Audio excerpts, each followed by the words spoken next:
আমি আল্লাহর পক্ষ থেকে তারা রিজিক প্রাপ্ত। ও মুসলমান, এবার শুনেন, এখানে হুজুর কেবলাদের একটা প্রতিষ্ঠান আছে না?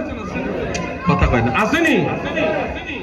আমার গাউসে বাদ এক দরবারে একজন মা তার সন্তানকে দিয়ে আসছেন, হুজুর আপনার যেমন নাম ডাক, আপনি যেমন বড় ওলি, আমার সন্তানটারও এমন বড় ওলি বানিয়ে দিবেন। সুবহানাল্লাহ। মা বাবার আশা কি কম থাকে না বড় থাকে? হুজুর যাই কিছু করেন, গোস্তটি আমনের, আড্ডিটা আমার, বলে না? গোস্তটি আমনের, আড্ডিটা আমার, হুজুর আমার সন্তানটার বড় আলেম বানিয়ে দিবেন। তো একদিন মা হঠাৎ করে মাদ্রাসায় আসছে দেখার জন্য, আইসা দেখে গাউসে পাক আব্দুল কাদের জিলানী গোস্ত আর রুটি খায়, তার সন্তান খালি রুটি খাইতে আছে, গোস্তও নাই, আখের গুঁড়ো নাই।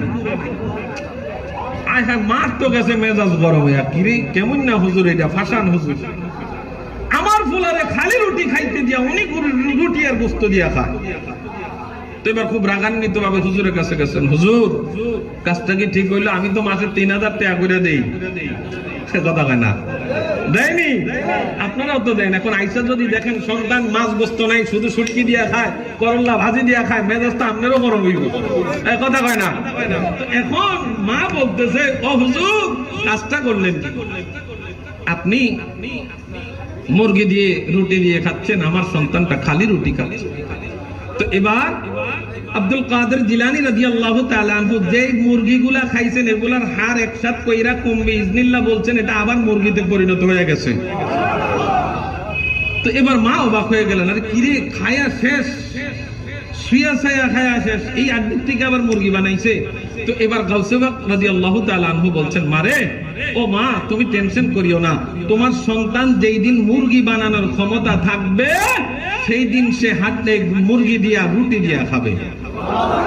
আরো জোরে কইতেন না সুবহানাল্লাহ? তুমি তো আমার দরবারে দিয়া গেছো, তুমি আমার দরবারে দিয়া গেছো, শুধু এই দিয়ে গেছো এতটুকু, শিক্ষিত বানানোর, আউলিয়া কেরামের বড় ওলি বানানোর দায়িত্বটা আমার।